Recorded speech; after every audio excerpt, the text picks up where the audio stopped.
I dyed my hair bright blue so my manager couldn't pin stray hair in food on me anymore. I dyed my hair electric blue so my boss would finally stop blaming me every time someone found a hair in their food. I worked at a local family-run diner called Mel's Kitchen, where the owner, Tom, was firmly convinced that I was the one shedding hair into every dish that came back with a complaint. Never mind the fact that we had nearly 8 other employees with the same exact shade of brown hair as mine. Nope, in Tom's mind, I was always the guilty one. The first time it happened, a woman discovered a long brown strand in her stack of pancakes. Tom stormed into the kitchen and, without hesitation, turned to me and barked, "Emma, you either wear a high ret or you're out." I didn't argue. I just grabbed a high ret and moved on with the shift. But of course, that didn't solve anything. Every time another complaint came in, it was the same routine. Tom would single me out, dock my pay, and wag his finger in my face like I was the sole cause of all his problems. I reminded him again and again that I always had my hair tied back and tucked inside the high ret, but he didn't care. In his mind, I was just careless and sloppy. The rest of the staff began eyeing me with suspicion too, like I was a walking contamination risk. The final straw came one hectic Saturday morning. A businessman came in, ordered the Eggs Benedict, and found 3 long brown hairs mixed right into the hollandaise sauce. The man erupted, threatening to call the health inspectors. Tom came charging into the kitchen, red-faced and furious, and publicly yelled, "Emma, I swear to God, one more incident and you're done." I was humiliated and furious. I knew for a fact the hair wasn't mine. My hair was pulled back into the tightest bun possible under that itchy mesh net. That's when I noticed something that made my blood boil. Sarah, one of our line cooks, was working the grill just a few feet away, with her long brown hair completely loose and flowing. No high ret, no hair tie, not even a clip. And of course, Tom didn't say a word to her, because Sarah was his niece. That night, still steaming with frustration, I marched into a drugstore and bought the most blinding, fluorescent shade of blue hair dye I could find. I dyed my entire head in my cramped little apartment bathroom. The process left stains all over the sink and likely cost me my deposit, but I didn't care. This was bigger than that. This was war. When Monday rolled around, I showed up to my shift with my newly dyed hair blazing like a neon sign. Tom glanced at me with a strange look but said nothing. As always, I slipped on my high ret and went to work like usual. A few hours into the lunch rush, an elderly couple ordered our daily meatloaf special. I served it up, thinking nothing of it, until a few minutes later when the old lady waved me over. There it was. A long, unmistakably brown hair laid stretched across the mashed potatoes. My stomach flipped, but not from panic. It was a rush of something else. Vindication. For the first time since my transformation, I had undeniable, glaring proof that it wasn't me. That it never had been me. I looked down at that brown hair resting on the plate, then at the blue strands hidden safely under my high ret. The contrast said everything. The old woman was scowling, nudging her plate away with disgust. Her husband shook his head. I could already hear Tom's usual routine echoing in my mind. Him storming out, embarrassing me, and me just swallowing it again like always. But not today. Today was different. I picked up the plate like it was forensic evidence. Because in a way, it was. This was my proof. Not just of my innocence, but of the months I'd spent being blamed, belittled, and bullied by someone who never once looked at the bigger picture. As I walked toward the counter where Tom stood sorting tickets, I noticed other staff members were watching me. They sensed something was happening. Maria, our veteran server, tilted her head curiously. Carlos paused mid-flip at the grill. And Sarah? She was still cooking away, completely oblivious, with her brown hair swaying and completely uncovered. I felt the weight of the moment settle on my shoulders. Every insult, every glare, every unfair accusation that had chipped away at my confidence. This was the end of it. I stopped in the center of the dining room, loud enough for all to see and hear me. The lunch crowd was buzzing. The place was full. Perfect timing. More people watching made it even better. I raised my voice just enough to carry through the room, speaking steadily. "Tom, I need you to come here and deal with another hair incident in the food. Heads turned as the volume of the dining room dropped. Tom strode over with his usual smug expression, clearly expecting another moment to embarrass me. I could already see it on his face. He was getting ready to throw me under the bus again. "Oh, let me guess," he said loudly, loud enough for everyone nearby to hear. "You forgot to secure your hair again, didn't you?" That was the moment everything changed. Slowly and deliberately, I reached up and peeled off my high ret, letting my bright, electric blue hair tumble down past my shoulders in a dramatic wave. The reaction was immediate. Silence gripped the room like a sudden power outage. Tom froze in place, eyes wide, mouth opening and closing like a stunned goldfish. You could have heard a pin drop. Some guests actually paused mid-bite, forks hovering. A few even gasped. I gently pointed toward the brown strand sitting on the plate. "Explain this, Tom," I said, locking eyes with him. "How is my brown hair in this dish when my hair's been blue for weeks?" His face drained of color. Red turned pale in seconds. He stammered, trying to form words, but nothing came out. Around us, customers began murmuring. A few pulled out their phones, recording the drama as it unfolded in real time. "I'm listening," I said again, still calm but with a fire behind every word. "Unless blue turns brown on mashed potatoes, you owe me an apology." Sarah finally caught on. She looked up, blinked at the scene unfolding, then glanced down at her own freely flowing brown hair. Her hands instinctively went to the back counter as she scrambled to find a cap. Too late. I turned slowly, facing the entire restaurant and letting my vibrant blue hair shine in the overhead lights.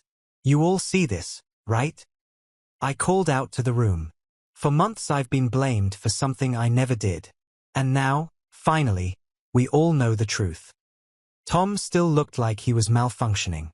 "Maybe it's from earlier," he muttered. "From before, when you still had."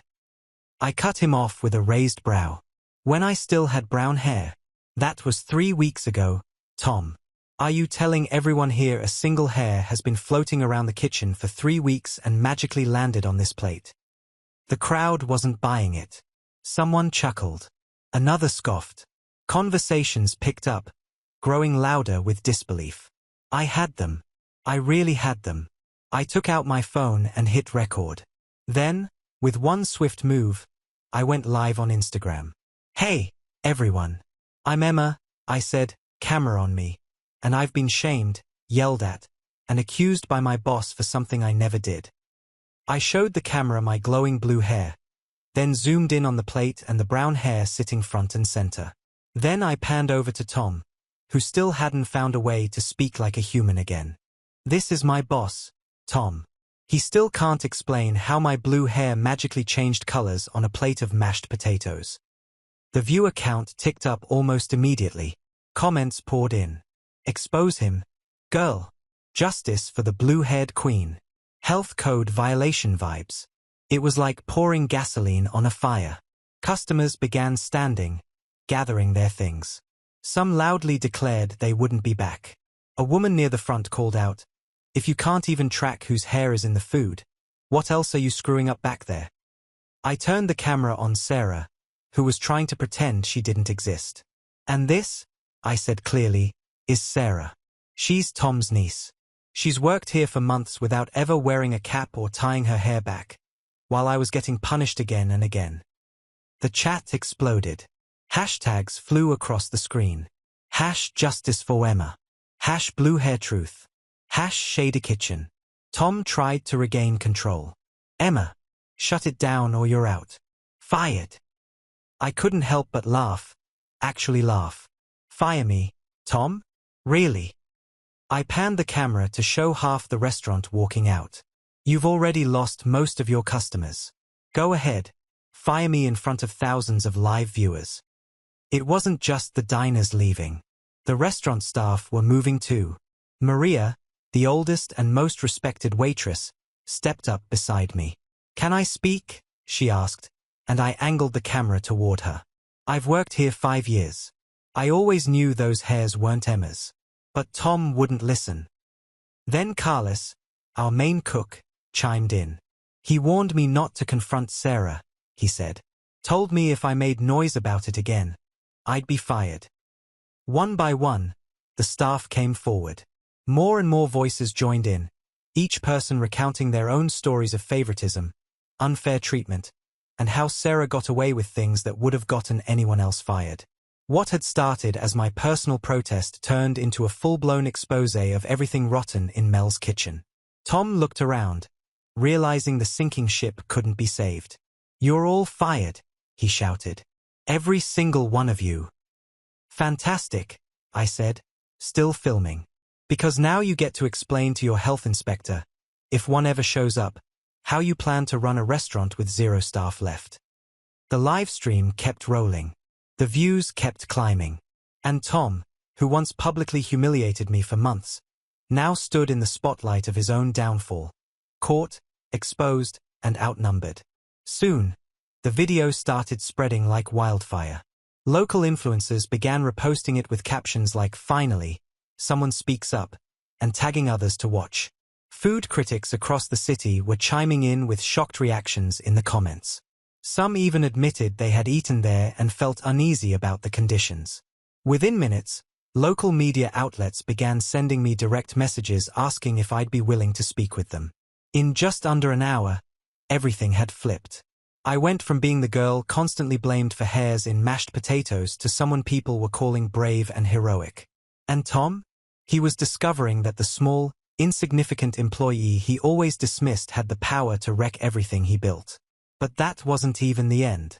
What I didn't know at the time was that someone else important had seen the live stream. A journalist who focused on workplace investigations. She was already preparing to dig deeper. 2 hours later, my phone wouldn't stop buzzing. I was flooded with support. Messages poured in from people all over, many sharing their own awful experiences with abusive managers. It wasn't just viral in town anymore. It was hitting a national nerve. The first official journalist to reach out was Rebecca Martinez from KED News. "Emma," she said when we spoke, "I watched the entire stream. I'd like to do a full investigative piece on what happened at Mel's kitchen. Would you be open to meeting?" I agreed without hesitation. I knew then that this had grown beyond my own story. It was about standing up for everyone who works under these conditions and is afraid to speak up. We met at a quiet cafe near my apartment. Rebecca had that sharp, serious demeanor that seasoned journalists often carry, but her tone was gentle and warm. It made me feel safe enough to tell her everything. She clicked her recorder on. "Can you describe the overall environment?" she asked. "Did this happen to others too?" "Definitely," I said. "But I think I got the worst of it because I wouldn't just take it." Tom hated when anyone pushed back. He made a point to embarrass me publicly anytime I tried to explain myself. I handed her a folder I'd kept over the last several months. Screenshots of messages from Tom threatening to cut my hours. Photos I'd taken after crying in the break room. I even had a few secret audio clips, short recordings from moments when he'd berate me right in front of customers. Rebecca flipped through everything. "You realize this could lead to legal action, right?" she asked, looking up from my notes. "I kind of figured," I admitted. "But I didn't really know what to do. I needed the job, or I thought I did." She gave a small laugh. "From what I've seen, I doubt you'll be needing that particular job again." Rebecca told me she'd already spoken with 3 ex-employees. All of them had stories just like mine, about Sarah getting a free pass for everything, about the rest of us being micromanaged and shamed. One person even described Tom screaming in the middle of a shift just because a waiter asked to switch tables. "There's more," she added. "I got a tip from someone who used to work with local health inspection. Apparently, Mel's kitchen has a long history of cutting corners. It's not just hair in the food. It's bigger." My stomach dropped. "Like what?" I asked. "Storage violations. Faked sanitation records. Broken equipment that was never reported. And apparently, Tom tells employees to lie during official checks." I sat back and blinked. That explained a lot. I started remembering times Tom had suddenly asked us to deep clean just because someone from outside was visiting. Or when he'd make me toss things in the freezer last minute and say it was just for today. I think I still have some photos of that stuff, I told her. I never thought it was a big deal, but now I see how wrong it was. Rebecca leaned forward, eyes lighting up. Emma, you've built a very real and very strong case here. This isn't just about workplace bullying anymore. This is a full-blown investigation waiting to happen. The next day, her report aired. It was a deep dive segment that lasted 15 whole minutes. The piece broke down the treatment of staff at Mel's Kitchen, including everything from recorded testimonies to expert opinions from labor attorneys. They even included an interview with someone from the health department, who described how the risks shown in the video could be dangerous to the public. Tom, of course, tried to fight back. He gave his own interview, clearly rattled, and claimed the whole situation had been blown out of proportion. She's just a troublemaker, he said about me. She twisted the story for attention. But by that point, it was too late. The receipts were everywhere. The video, the documents, the witnesses, there was no escaping it. The public wasn't buying his excuses. Customers started canceling reservations. Vendors backed out of supply deals. Even the shopping complex that housed the restaurant released a statement saying they were reviewing Tom's lease. And Sarah? She tried to play the sympathy card with a teary video on her page, saying she never meant to hurt anyone. But people weren't in a forgiving mood. Comments flooded her post, calling out the privilege she enjoyed while others were punished for doing nothing wrong. What came next was the phone call that really changed everything. It was from Dr. Patricia Vance, a labor rights attorney with a reputation for taking on major workplace abuse cases. Emma, she said as we sat down for a consultation, you have an extremely solid case here. There are multiple legal violations, moral harassment, discrimination, creating a hostile environment. And you have documentation, witnesses, and video. She was clear. This wasn't just about compensation. This was a chance to set a precedent. An opportunity to hold someone accountable in a very public, undeniable way. How exemplary are we talking?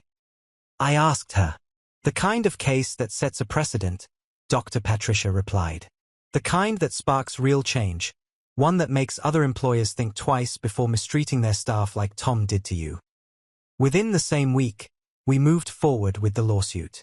The response was immediate and overwhelming. Labor advocacy groups began reaching out with offers of assistance. Academic institutions expressed interest in examining the case for research.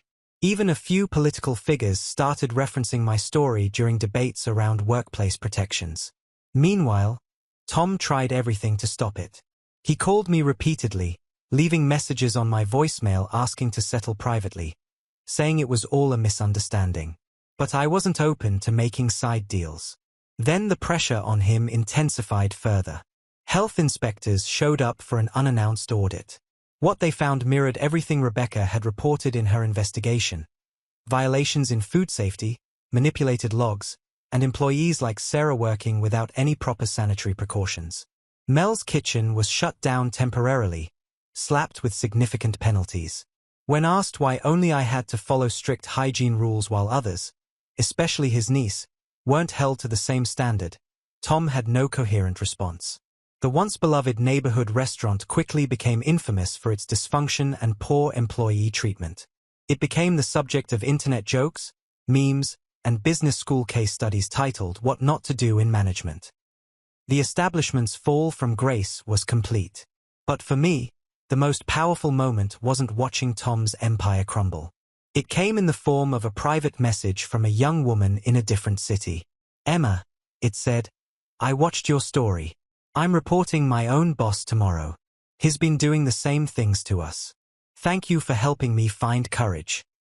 That, right there, was the reason I did all of it. It was never about vengeance. It was about self-worth. It was about standing up and saying, enough. People like Tom shouldn't get to ruin people's lives just because they think no one will challenge them. Half a year later, we stood before a judge. The courtroom was quiet and formal. Nothing like the chaos that had once played out in the restaurant dining room. Tom sat at the defendant's table, looking tired and worn down. The fire he used to wield as a weapon was gone. Gone was the man who once scolded me in front of diners and co-workers. Dr. Patricia delivered a masterful presentation of our case. She laid out everything: the viral footage, sworn statements from former employees, in-depth media coverage, and documentation that painted a full picture of how deliberate and prolonged the mistreatment had been. "Your Honor," she said, standing with confidence, "this isn't a workplace misunderstanding. It's a clear, ongoing case of psychological abuse, discrimination, and employer negligence that deeply affected not just my client's job, but her entire well-being." Tom's legal team tried their best to frame it all as a miscommunication. They said I had overreacted, and that he'd just been strict, not malicious. But the judge wasn't swayed. With all the evidence laid out, messages, witness statements, inspection reports, it was impossible to ignore the truth.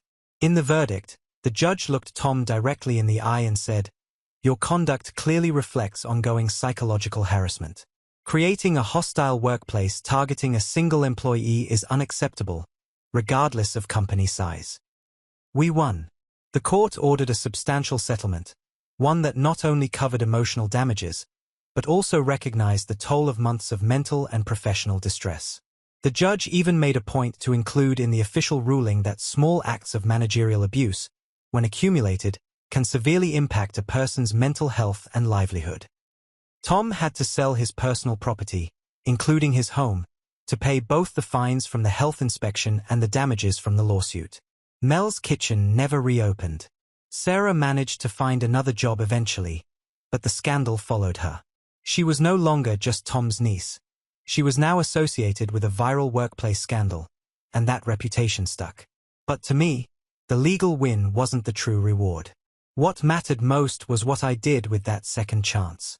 I decided to use a portion of the money to start something of my own. Something better. That's how Blue Hair Snacks was born. A simple food truck at first, but one that quickly gained popularity. Sure, the viral fame helped attract some attention early on, but it wasn't just that. People kept coming back because we built something real. At Blue Hair Snacks, every detail mattered. The food, the cleanliness, the fairness. Every person on staff was treated with dignity. Every customer was welcomed with genuine kindness. I made sure everyone who worked for me wore the same hygiene gear, followed the same safety rules, and had a voice in how things ran. No one was treated as lesser. Maria came on board as a supervisor. Carlos joined us as our lead cook. I even brought in others from Mel's Kitchen who'd quietly endured abuse but hadn't spoken up back then. We built a team where no one was afraid to speak up, where favoritism didn't exist, where mutual respect was the foundation. And that, more than anything else, was the victory that mattered. "I never imagined work could feel like this," Maria said softly one evening while we were scrubbing down the food truck after a busy shift. "No anxiety, no walking on eggshells all day." She looked around, her face peaceful. The truck had become so much more than a way to make a living. It was a statement. People came for the food, sure, but also for what we stood for. Employees from other restaurants often stopped by, not just to eat but to share their own stories. They wanted advice, support, sometimes just someone to listen. I started getting invitations from culinary schools and business programs, asking me to speak about workplace dignity and fair treatment. I always began the same way, with my story. A simple strand of hair in a plate of mashed potatoes had revealed years of mistreatment and favoritism. Respect at work isn't a luxury, I'd tell them. It's a right. And when it's denied, it's worth standing up and fighting for. Universities began analyzing the case in courses about business ethics, labor law, and digital activism. They used it to demonstrate how social media could shed light on hidden injustices and bring about real change. Then, about a year after we won the case, I got an email that made me cry. It was from a woman named Lisa, living in a different state. She wrote, "Emma, my boss treated me like trash, blamed me for things I didn't do, berated me in front of customers. After seeing your video, I started documenting things too. I filed a lawsuit and won. I just wanted to say thank you for helping me believe I didn't have to accept that anymore."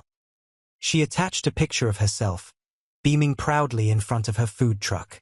On the side was a giant decal that read, "Inspired by blue-haired Emma." That was it. That was the real win. Not the media attention. Not the money. But knowing that my experience helped others stand up for themselves, that was everything. Sometimes, I'd pass by the place where Mel's Kitchen used to stand. Now, it was a trendy clothing boutique. The new owner, Janet, had heard about the story and decided to honor it. Right near the entrance, there was a small sign that read, "This is where the blue hair movement began. Thanks to Emma, we know what respect at work should look like." As for Tom, I later heard through a friend that he was waiting tables in a nearby town. Word was, he treated his team with kindness and humility. A part of me felt relief hearing that. I never wanted to ruin him. I just wanted him to understand that he couldn't get away with treating people like they didn't matter. Then one day, something completely unexpected happened. Sarah showed up. It had been almost 2 years. She walked up to the truck with red eyes and asked if we could talk. "I know I don't deserve to ask for anything," she said quietly, her voice trembling, "but I needed to say it. I knew the hairs were mine. I let you take the fall because I didn't want to lose my job." She started crying, visibly ashamed. I could have lashed out. I could have told her exactly how much pain she caused. But I'd grown. Holding on to that anger wouldn't have helped anyone. "What matters," I told her, "is that you owned up to it, and that you make sure no one else goes through the same thing." She nodded, said thank you, and walked away. I never saw her again, but someone later told me she was helping lead workplace training at her new job, focused on fairness and equality. 5 years later, Blue Hair Snacks had expanded into several food trucks across the region. I still dyed my hair the same bold blue. It had become more than a color. It was a message, a symbol of standing tall. The local Chamber of Commerce awarded me for social impact through entrepreneurship. When I gave my speech, I spoke about how one of the lowest points in my life had turned into the greatest turning point. Sometimes, I told the audience, it takes something awful to show us our strength. Don't let anyone make you feel small. Don't allow anyone to treat you as less than. The courage to speak up might just change your life. Then, with a grin, I pulled out my hair tie and let my blue hair fall loose across my shoulders. The entire room erupted in applause. After the ceremony, a young woman with cotton candy pink hair walked up to me, her expression firm and her eyes full of hope. "My name's Ashley," she said. "My boss belittles me every day. But after hearing your story tonight, I've decided I won't accept it anymore." I smiled and handed her my card. "Call me if you need anything. You deserve better. We all do." She gripped my hand and whispered, "Thank you for reminding us we're stronger than we think." That night, as I curled up in bed, I thought about how strange and beautiful life can be. Just 6 years earlier, I had been a scared employee, crying in my tiny apartment bathroom while applying blue hair dye, desperate for someone to believe me. And now, I was a successful business owner, a mentor, a voice for others who hadn't yet found theirs. Funny how one decision, one bottle of dye, could spark something so powerful. If I could go back and talk to that trembling girl staring at herself in the mirror, I'd say, yes, do it. Color it blue. Stand tall. This is where everything begins.